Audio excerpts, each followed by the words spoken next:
And I guarantee you, in the next 5 years, there's going to be some superstars come from Asia.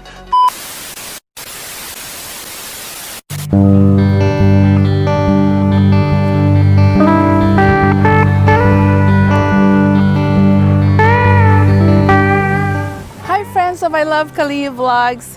What's in a name is an old adage that was popularized by Shakespeare from his famous play, Romeo and Juliet, which means that the name of a thing is not as important as the quality of a thing.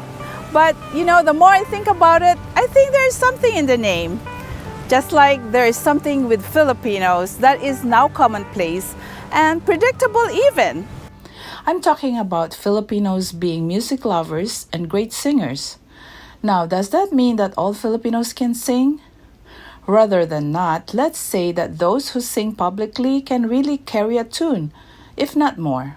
All you have to do is to go online and you'd see viral videos of Filipinos of all ages singing karaoke at bars, at family and friends gatherings, at the shopping malls, while doing household chores, while babysitting, while working, at school events, and the list goes on and on.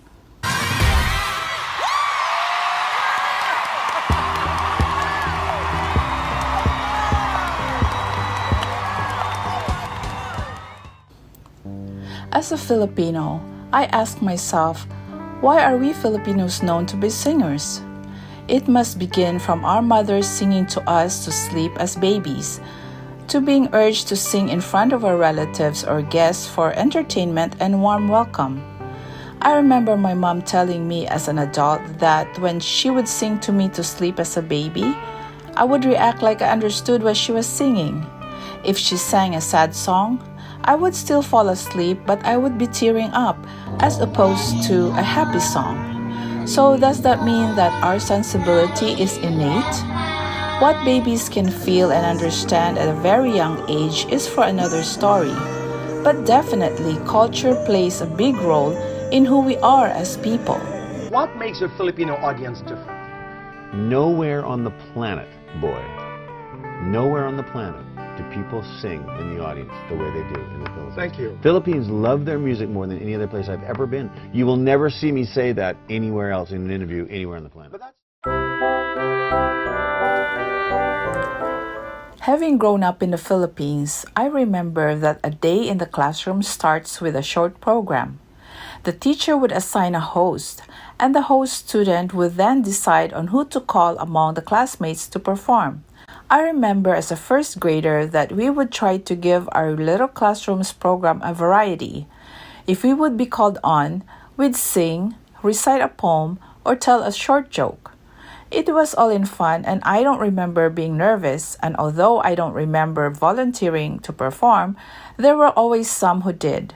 Apparently, that was the way for teachers to see our talents, so that when it was time for inter-school competitions, they already knew who to send. I remember my mom having me understand and memorize the story of Little Red Riding Hood and was coached to tell it to an audience. Little did I know that the teacher planned for me to compete in a storytelling competition, but because I wasn't told about its real purpose, I felt slighted and I refused to do it. Looking back, maybe I did have something that the teacher saw back then. And maybe that's why I end up vlogging and talking to you now. Well, better late than never.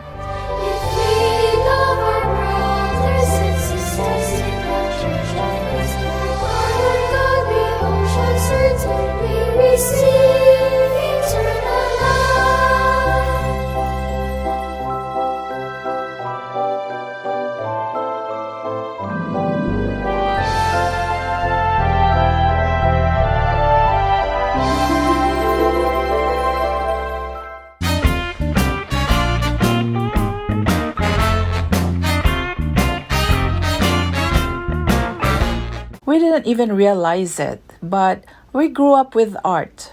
From elementary to high school, art was interspersed in different subjects, even in physical education, wherein we learned to dance, starting with Philippine folk dances. The whole class learns songs and competes in choral competitions as well as cheering competitions where there's singing and dancing. I consider myself with two left feet because of mild dyslexia, but I managed to dance as required. And singing? Well, that came easy because my grandpa, who was a teacher, and my parents always sang at home. And even if we were not well off, my dad fixed a second-hand record player and we would sing along to those American and Filipino singers. I remember as a young child singing from my grandpa's music book like I knew how to read musical notes. Well, I didn't become a pro or anything like that, but there was a time that I was a choir member in the church. And I'm sure every Filipino child would tell similar stories as mine, just like my mom telling me that when she was a kid, they were urged to dance and sing, and their incentive was collecting all the money that their old folks would throw on the floor while they're performing. The better the performance, the more money rained on them.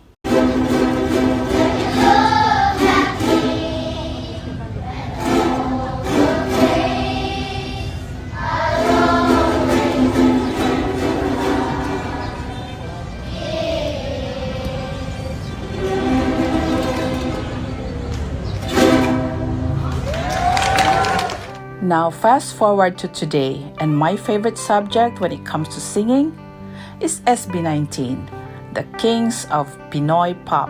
As young as they are in the music industry, their climb to international recognition is fast and steady. As directors of their own destiny, they are self-managed and they own their entertainment company.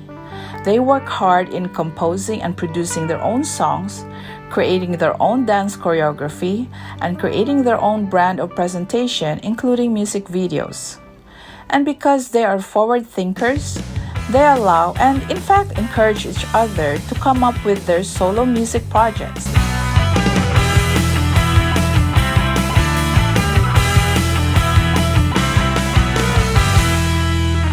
SB19's Bazinga trended at number 1 as hot trending song in Billboards for 6 weeks in 2021.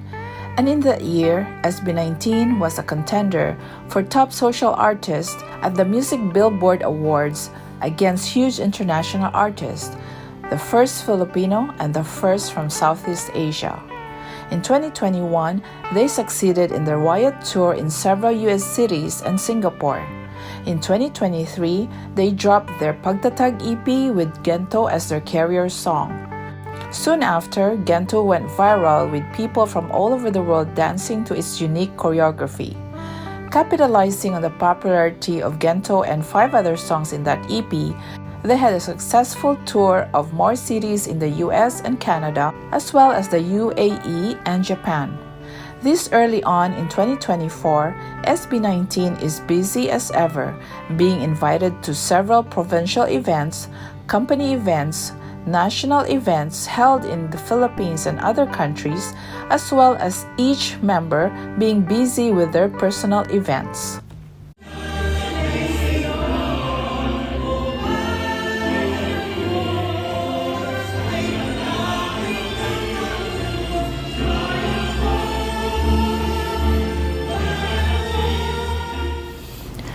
Speaking of individual solo events, Josh, Pablo, and Ken already had several songs under their belt.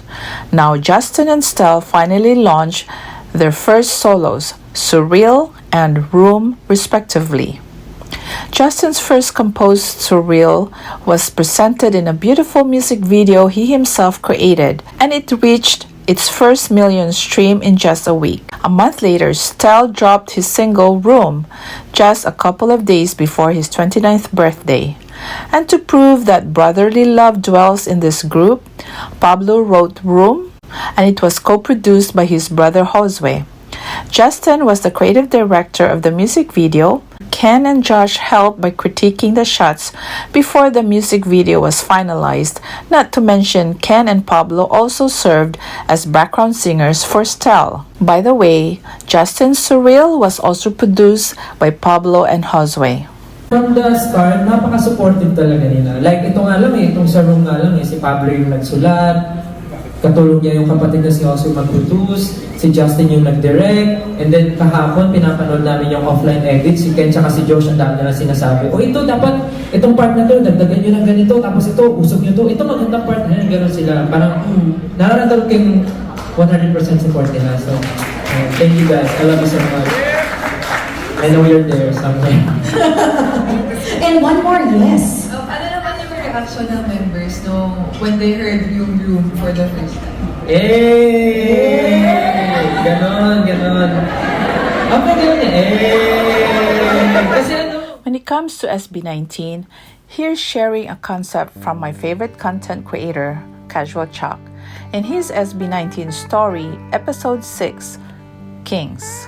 In this episode, Chuck keenly noticed the different events that foreshadowed future events or happenings which came to pass for SB19. For example, he noticed Ken's right arm tattoo of a butterfly, which is similar to Jake's hit song Golden Hour photo design.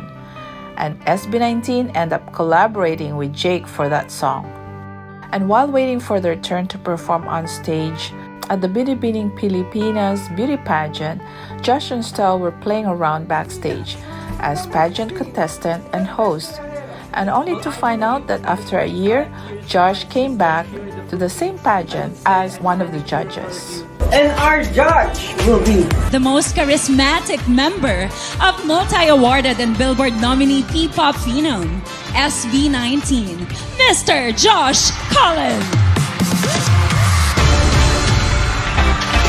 It's just so amazing how stars seem to align for them. And an online SB19 interview wherein Alisa sang a couple of lines. Stell played around like the voice coach, wherein he turned around. And years later, he did become the voice generations coach. Hi mga kapuso, this is Coach Stell of The Voice Generations. Another notable occurrence was Stell doing his usual TikTok singing a Jamie Miller song, Here's Your Perfect, to actually singing with Jamie the same song and many more. I know a perfect way to let you go. Give my last hello, hope is worth it. Here's your perfect. Now thinking about it, as a Tita 18, I also noticed a couple of things back then connected to future events of SB19.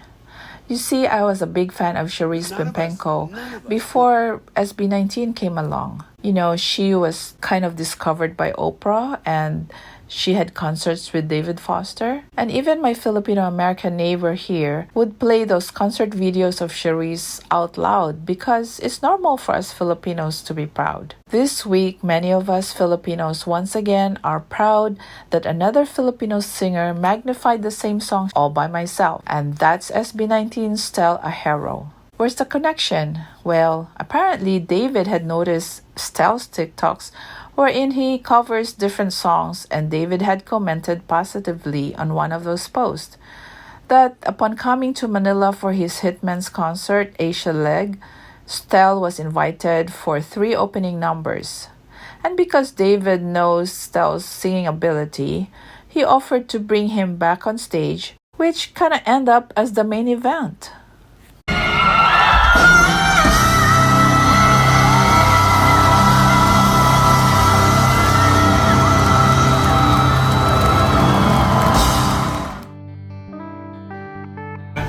Going back a year further, at the SB19's Pagtatag's LA concert, they were greeted and complimented backstage after the concert by Brian McKnight's musician who worked with him for decades. There, he advised the group to stay humble, stay focused, and stay grounded. We can also notice how he praised Stell's rendition of Wicked's Defying Gravity and his amazement how the group captured the audience with their performance prowess, connecting with their audience while they are relatively a young group. But how that little chat came full circle is when SB19 Stell was part of the lineup of David Foster's performers together with Brian McKnight.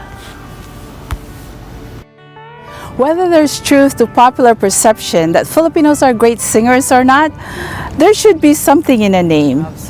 If not, SB19 is making a name worldwide, along with myriads of singers, popular and unpopular, of Filipino ancestry. Therefore, start humming, everybody, because at the very least, it makes your heart happy.